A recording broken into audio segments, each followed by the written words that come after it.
Okay, so this is interview 2. Starbean coffee. Okay, so question number 1. Tell me about a time when you had to persuade someone, and how did you go about doing it? I worked in the restaurants business for like 5.5 years. I started off as a hostess, so it was right when I was 16, first job. And progressively, my plan was always to move up, obviously, to make more money, have a better income in that way. And I think my biggest way of having to persuade someone was whenever I wanted to do that, I was at that point where I felt like I could perform, and I had to persuade a manager to allow me to follow that path. So it was just one of those moments where I approached my manager at the end of a shift and said, this is where I want to be. I know I can do it. I will tell you all the reasons why. I'm reliable. I've worked here for this X amount of time. Everything like that, just to persuade him into training me into a new position. Tell me about a time when you had too many things to do and you were required to prioritize. Sounds like my entire quarter. Similar. Well, yeah, I mean, I think we all know how busy it gets, and I take 4 business classes a quarter, so I feel you. yeah, that's at least 4 group projects, and then just the time management. I also work 20 hours a week, so I'm actually going full-time at my job once I graduate, so it's kind of had a priority to me right now, especially finishing up with school, so it's been kind of difficult to balance the two. That's been this entire quarter, just trying to figure out where my focus needs to lie and what's the most important, excuse me, and just seeing what's gonna help me in the future the most, what's gonna benefit me in my career. I think that's been my priority. Good. Okay. Number 3, give me a specific example of a difficult decision that you've had to make in the last year and describe your decision-making process. Ooh. All right, let me think about this one for a second. Take your time.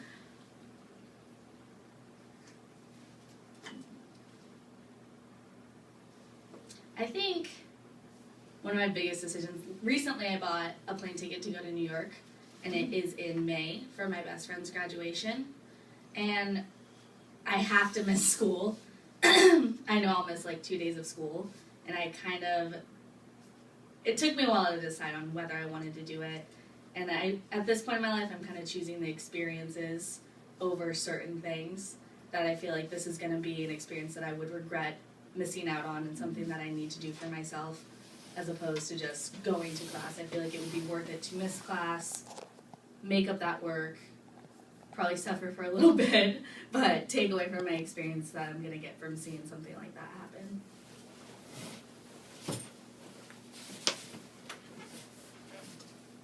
Good example. Okay, so number 4, describe a time when you anticipated potential problems and developed preventative measures. Ooh, preventative measures. I think work would be a good example of this. Recently, like my job right now, we just started working for another financial advisor, so we've had a lot of issues getting everything settled and systems in place.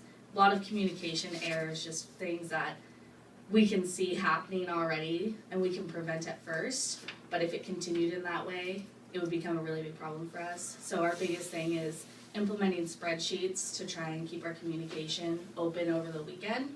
So just having like a Friday update that tells that person where we are with everything and vice versa. Kind of a to-do list kind of thing. What is there to focus on for the next week and what did we get accomplished already?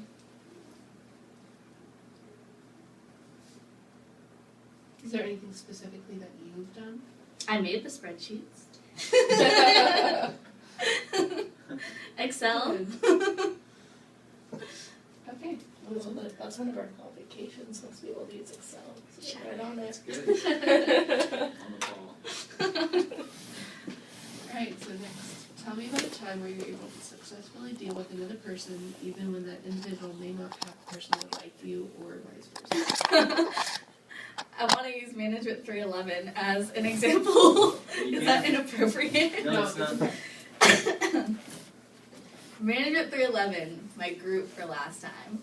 that was an interesting group, What's to that- say the what's least. that? Last quarter I was just as busy as this quarter doing the same kind of stuff. And my group took things very seriously and to heart. It kind of seemed like some members would take like team projects, even if I like disagreed with something, the way I would bring it up, they just would not respond well to.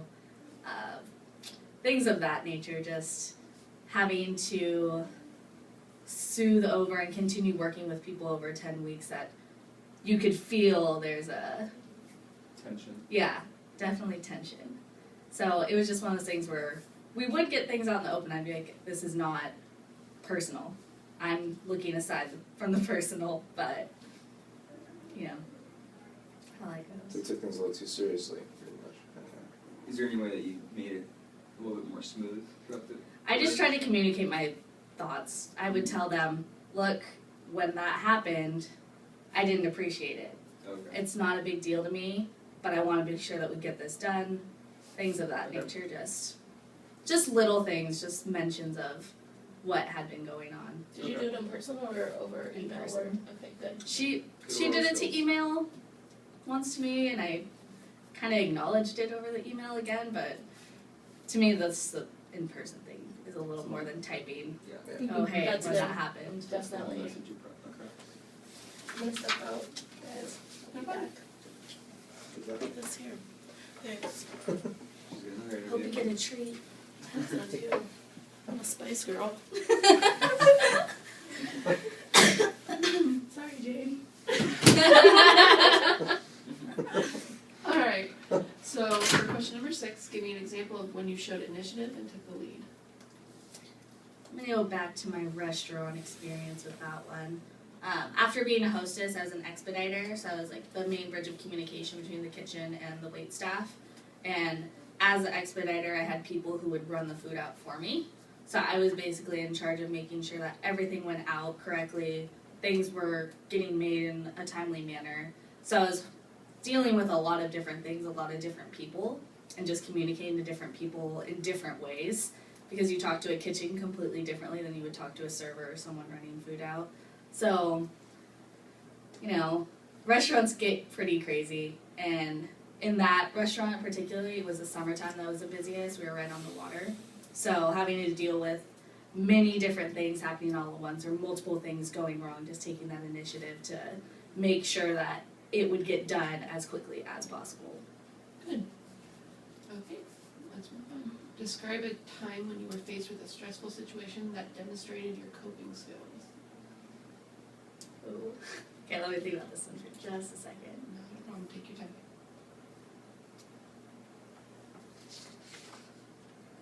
Could be anything. Work, school, relationships. Ugh. Sorry. I think this test or this question actually mostly makes me think of sophomore year when I was taking an accounting exam, and I opened it and I literally didn't know anything. It annihilated me. It was not my proudest moment in school, but it was one of those moments where I just felt insanely overwhelmed and I didn't know what to do.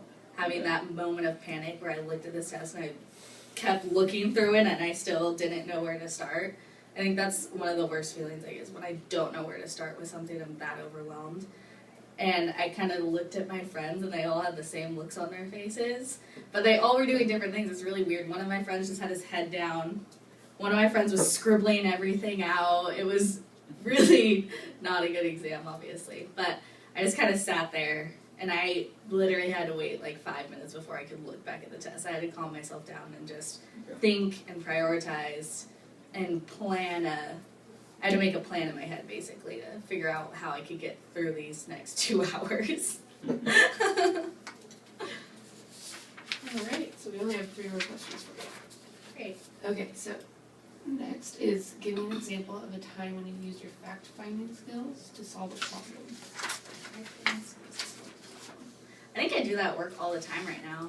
What we have, so I work for a financial advisor who also does things with like life insurance and investment kind of stuff. So this sounds weird, but a lot of the times I'm like looking things up on the internet about clients to fill out applications, so I'm not asking them kind of remedial questions that my boss should know. Things like, where do they work? How long have they worked there? If they own a business, how long has that business been open? Just for compliance reasons with our paperwork, we have to fill out a lot of things that seem ridiculous. Or like their driver's license number.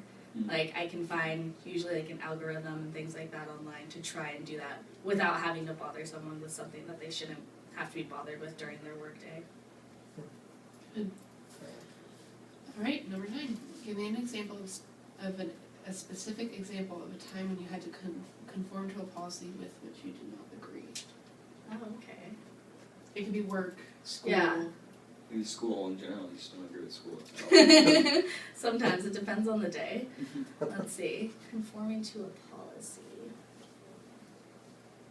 I felt like I had that a lot in the restaurant. It's really hard working in a restaurant whenever there's so many different personalities, so sometimes they would try and instate a policy to try and change something. I'm trying to think of one in particular that just made absolutely no sense. And the biggest thing that pops into my head is like closing duties, just the way that they would, like first off, would have different duties than the person that would be second off. But in one case, they were trying to like kind of change the order of that and who would be responsible for what, as opposed to having like the first person there, first person off was how it was when I started. And they kind of tried to change it to first person on has more responsibility, so they should be the last person off. So dealing with that was like difficult because coming into a job, they have it one way and then they just decide to change it all of a sudden. And eventually they ended up changing it back, which made it even more complicated, just adjusting, readjusting, and changing for back and forth kind of. I worked in the restaurant industry a few years too. I had like 5 different managers, so I Yeah, know exactly what you mean. there's such a big turnover. Yeah, turnover rates are crazy. And The highest turnover rates actually. just the way they operate and the way they expect employees to work. Yeah. Everything gets. I put in my years there and I'm over it. I just was just put in my 2 weeks recently, so. Yeah, good for you. Yeah. Moving on to better things. Definitely. Okay, very last question. Describe a time when you had to provide negative feedback or discipline someone. Gonna bring up the restaurant again. Because as an expediter, having 1 to 2 people running the food out for me, I was basically, half the time I was really a babysitter, just making sure everything was right. They were focused, they were doing the right thing. I would see them when they were there, and once they left, I didn't see everything they were doing. So if I happened to have a feeling that something wasn't necessarily going as smoothly as possible, the restaurant was small enough where I could watch, and I could kind of give random feedback, like a lot of just little things like, did you offer them pepper? Did you ask them if they needed anything else? Just little things, kind of like a continuing feedback kind of thing. But then if I saw like major problems, like an upset guest, then I would have to understand what happened, explain to them why a guest reacted that way, and just go from there and try and make sure that would never happen again. Because that's the only thing that keeps the restaurant alive, obviously, or like guests coming in and having them upset about someone who really had very little to do with their dining experience isn't a good sign. Would you approach the person or the upset guest, or would you have them approach the upset guest? It would depend on the situation. At most severe, I'd definitely have the manager come in. Okay. Typically, I would have them go Address it. because I would feel like it would make them learn more firstly. Mhm. They kind of have to face their problem head on. I'm not going to take it on for them. I would usually have them go back, figure out what else they needed, fix the problem, and if it wasn't solved by them, alert a manager immediately.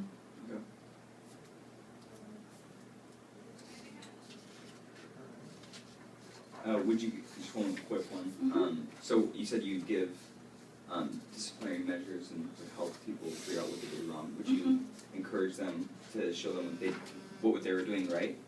That would definitely be my hope. I try, especially during the training process, I would train them as well. Okay. I would definitely try and just say, it was really great that you did this part. I really like that you do that.